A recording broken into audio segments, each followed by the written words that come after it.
afternoon.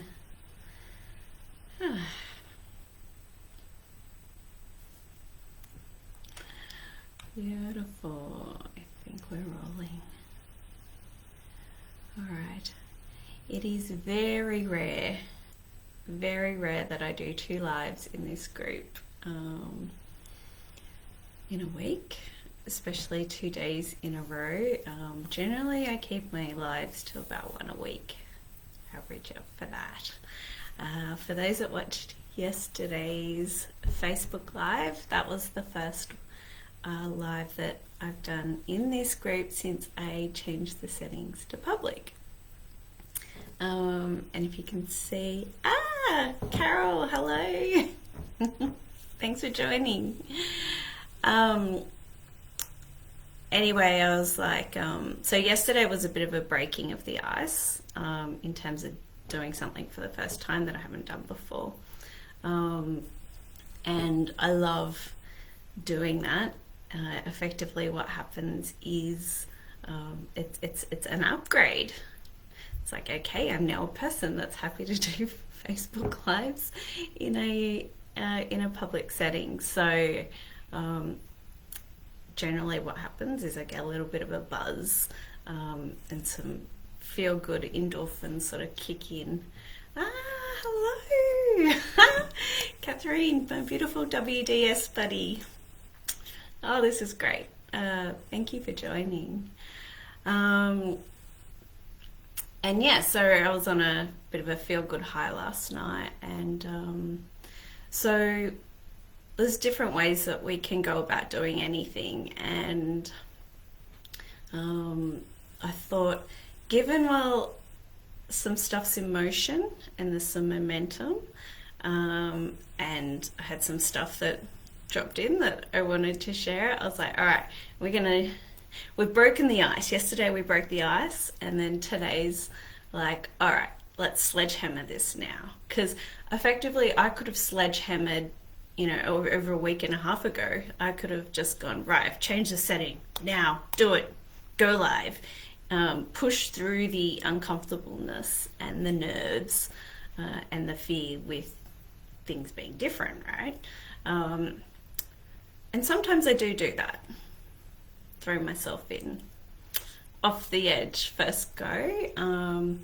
However, there's also the softly approach, and that's traditionally what I use for a few reasons. So first of all, just gives me time to process and adjust and work with what's come out and be with it, give it some acknowledgement and some space.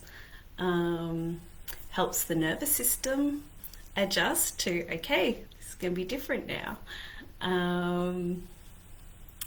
Allows me to play with the excuses, the procrastination, doing all the feelings. And so I like to, I guess, strike a bit of a balance of the two. Sledgehammer, bit of softly. And for me, that's what works best. There is a third approach.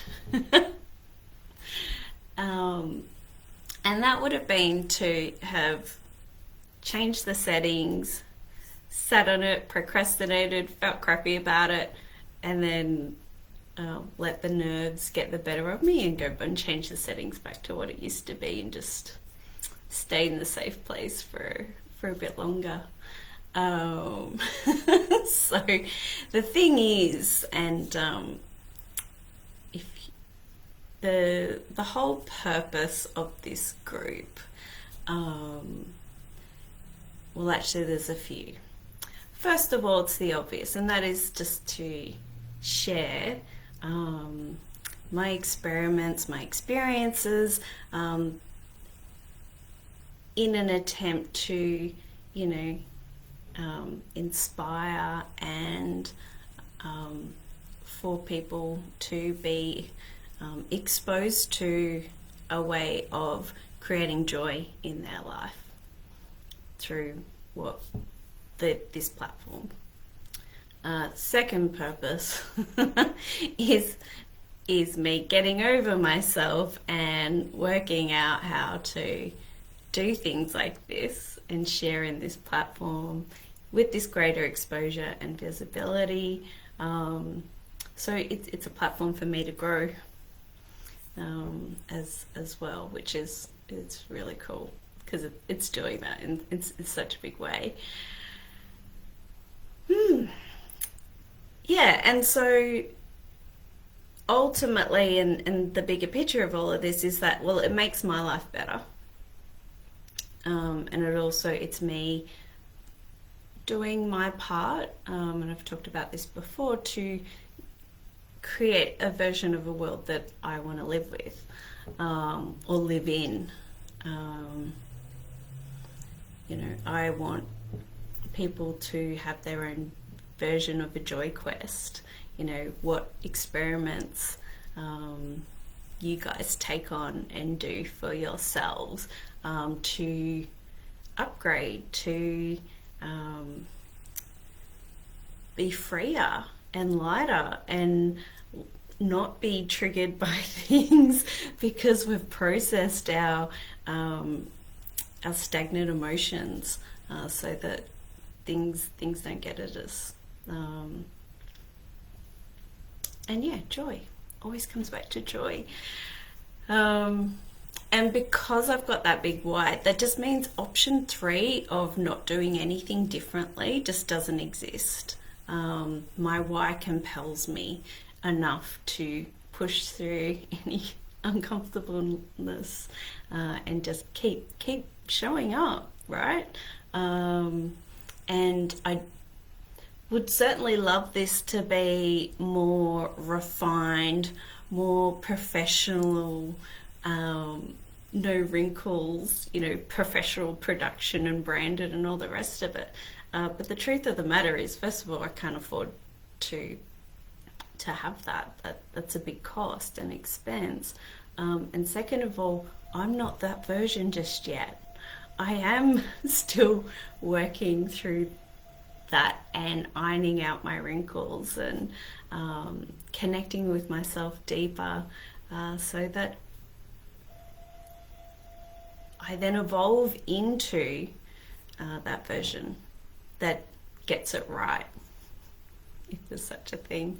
And look, the joy is in the journey, right? So if I never end up that nice shiny thing that I've got in my head, that's totally cool, because I'm enjoying this process and it's fun. This is fun for me. It feels good. Even sitting with the yucky bits. Really sitting with the yucky bits, right? So sledgehammer approach, softly, or do nothing. And so yeah, as I said, I thought, all right, we've broken the ice after doing some softly. And so I was like, right, feeling this, let's sledgehammer, let's just throw out another live. As I said yesterday, the more I do these, the more my nervous system becomes accustomed to it, and the nerves die off. So I give it another fortnight, probably less. We'll see how much we squeeze in.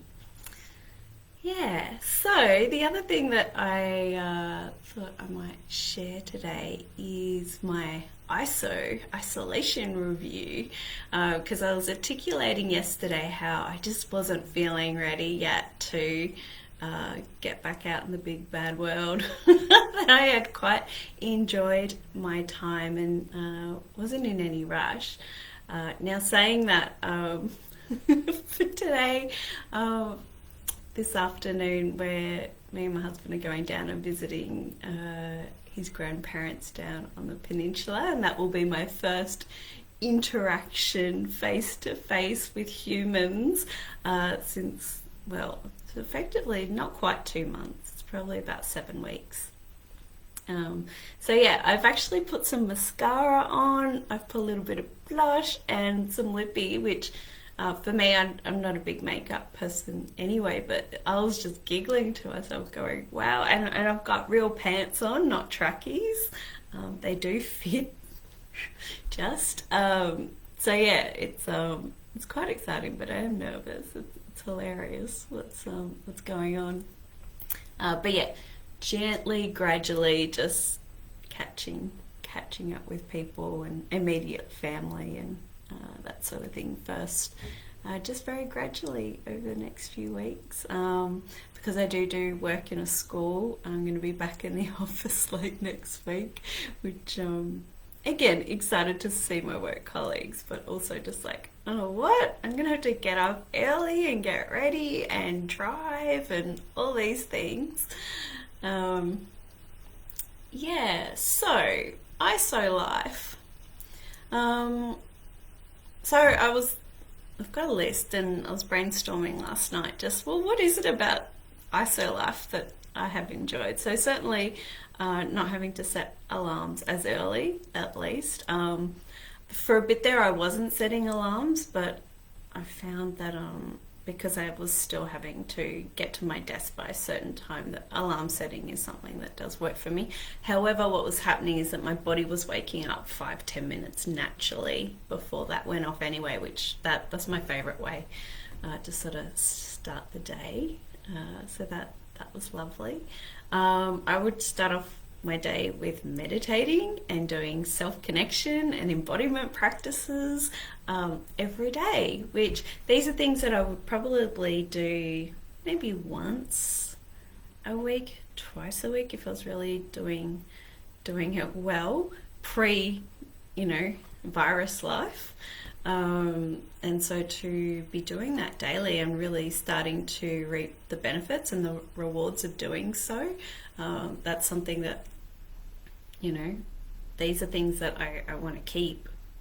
I don't want to let them go because they're proved invaluable for me personally. By better connecting with myself, here's the clincher, is that I am then capable of connecting in better with people that I'm working with. So my clients that I worked with over the last few weeks have sort of reaped benefits of that, me being more connected in. So there is a direct correlation with how connected I am with myself is how I can connect in with others. So how direct correlation with how in service I am to myself is how more in service I can be with others. And like, I've known all of this, but to be able to actually really see it, the results of the experiment, so to speak, has been quite obvious. Hence the reluctance to change anything right now. It's working for me. Funnily enough, I've been as busy as ever. I guess effectively I kind of have 3 jobs. So I've got a couple of days that I do work in a school. I've got a training program for school leavers with disabilities for a local non-for-profit that I do training for 3 days a week. And we did shut down for a couple of weeks, and then we decided we're going to do some online facilitating, and that's quite demanding. So I've got a real appreciation for school teachers that are doing a lot of their learning online. It's draining and actually requires a lot of preparation, and then the actual facilitating through the screen is quite draining and exhausting. So and then on top of that, of course, Andrea Martell, Joy Scientist / Synergize Training / Joyflu. And through that I also facilitate Waking Women's Collective, and took on a new thing, which was ceremony, full moon ceremony facilitation with a couple of other ladies, and that just sort of got birthed in a second without really contemplating what that actually meant. We've run 2 so far and they've been phenomenal, and so we're looking to continue those just because there's benefits from doing so. So between all of that, I've got enough on my plate, which is, I guess, partially why I've been a little bit quieter in this space as well. Like, if I didn't have anything else on, then Joyflu would be the the thing that I put my energy and love into 100%. So I had to diversify. What else? Okay, so with connecting in deeper with myself is that how I want to show up and how I want to be and who I want to serve, and my message and Joyflu's message and Waking Women's Collective message, all of that sort of I've gained a lot more clarity around. I haven't yet started adjusting my website copy or the posts that I do or anything like that. I'm just sort of letting it come in and percolate, and really enjoying the creativity and the words and the inspiration that are sort of coming in for that. So that's been awesome, and I'm excited to sort of continue, let that keep happening. And what you'll start to notice is that I'll be a bit more intentional, a bit more direct, a bit more specific about who I'm talking to.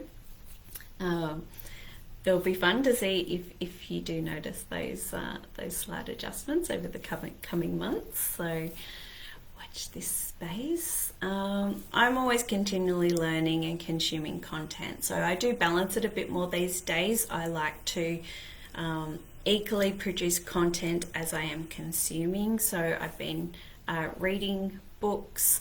A mentor of mine from a couple of years ago, I'm on his online community, and there's like ridiculous amounts of content, and I've been committed myself to getting through that content, because it's about time that I finish up with that and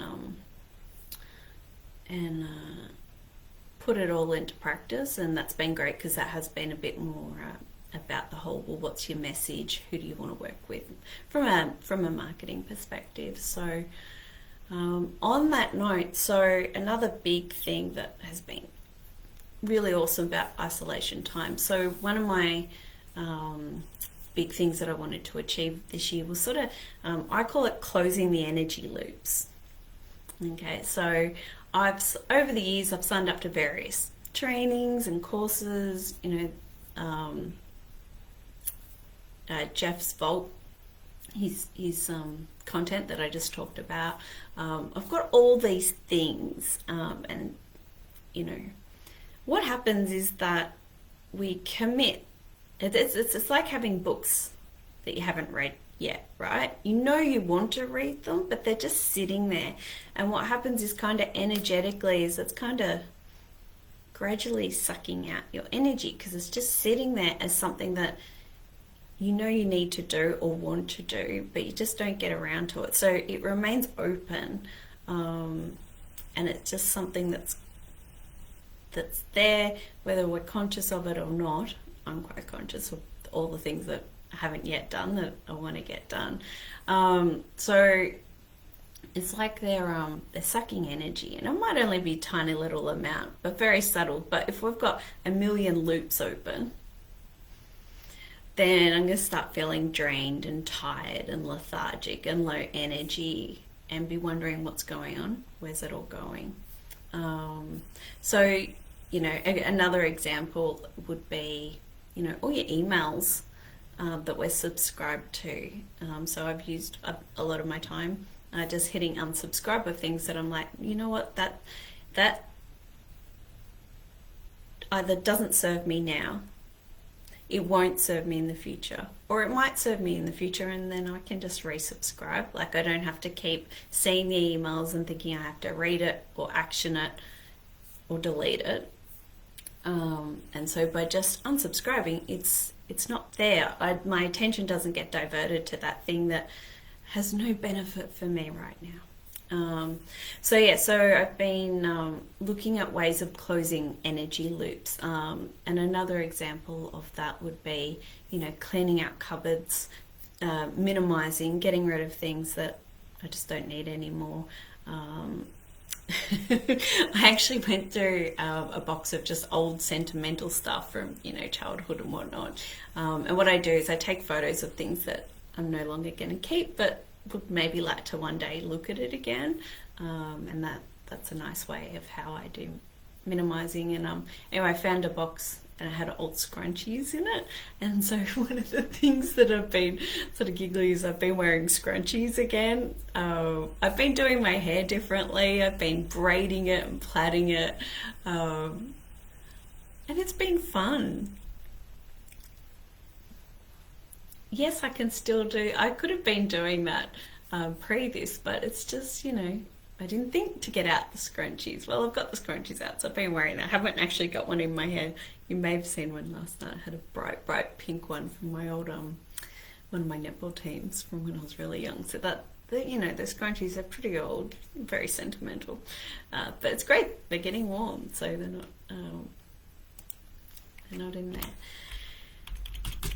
What else? Checking my list. You'll see the green screen in behind me, so I did get that set up. I haven't done a lot with it because I've realised I need more material to sort of cover the sides and whatnot, but that's for some recordings and videos that I'm going to be producing, so I've been planning that as well. Yeah, but I haven't done a lot, but I got the green screen up. That had been on my to-do list for a while, and I tested the software to make sure that that works, and I can insert different backgrounds in and do some fun stuff with that. So really, there you go, Jason. I know who you're talking about. I don't know how to pronounce his last name. Yeah, he wears pink scrunchies. Well, there you go. He and I have something in common. I watched a series with him in it. Actually, that's something that I did watch. C, TV series called C. I had to download it. I didn't watch that through streaming, but really good series actually. Yeah, if anyone's into like the Vikings, or anyone who's interested in sort of just, it had a lot of deep messages, that TV series called C, because it was about like a human race who had all lost the ability to see, and so therefore it was and it had so much time had passed that they didn't even remember that humans used to be able to see. It was like a myth that there were these humans that had this capability.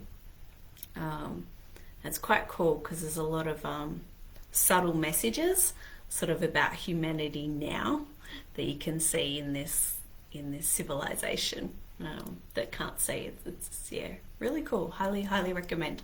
And he's in it, and he's great. Really good. Yeah, so packing, minimalizing, going through all computer files. So I actually filled up my hard drive on this computer, so I had to sort that out because it was gonna kill it. Cooking. I know that's been an obvious one for a lot of people. Luke and I use a service called Marley Spoon, and we get a few meals delivered each week where all the ingredients come perfectly portioned out with a recipe, and we've been enjoying just time in the kitchen and prepping those together. That's been really fun and enjoyable.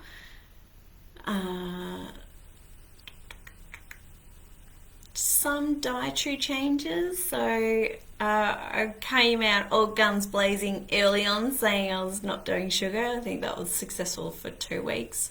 Then sugar crept back in, but I have definitely moderated it again. So it's not no sugar, but a lot better for my system, which is quite sensitive to sugar intake. Also just noticing when I'm feeling compelled to eat, and just doing more checking in and going, okay, am I actually really hungry? Could I just have some water? Am I actually looking to distract myself from some emotions or some feelings or something coming up in my internal system? So that's been cool. It hasn't been too horrific, and again, I've got a lot of practices that I use personally to deal with those things. So just noticing and going, okay, oh, I want a wine. What's that all about? Oh, okay, I'm feeling a bit stressed, and let's work with the stress. Or sometimes going, don't worry about it. Just if I want a wine, have a freaking wine. I don't have to make a big story out of it, right? So again, there's more than one approach that can be used. Um, yeah, what else? Oh, one more. One more. This popped into my head as I was drifting off to sleep last night. I was like, it's like such a choice because if I'm drifting off to sleep, there's a big chance that I won't recall it when I need the information the next day. So I thought, no, I'll remember this one. So something that really pissed me off, I don't get pissed off very much, or frustrated, was so Coles, which is a big chain supermarket here in Australia, reported highest profits ever, like with and it was only a few weeks into all of this as well, after all the toilet paper had gone off the shelves, and pasta and all the all the things that people were stocking up on. I don't know, it just really made me mad. Now, I don't like shopping at Coles, but I do it out of convenience. It's the closest supermarket on the right side of the road in my suburb, and it's got everything that I need. I know where everything is.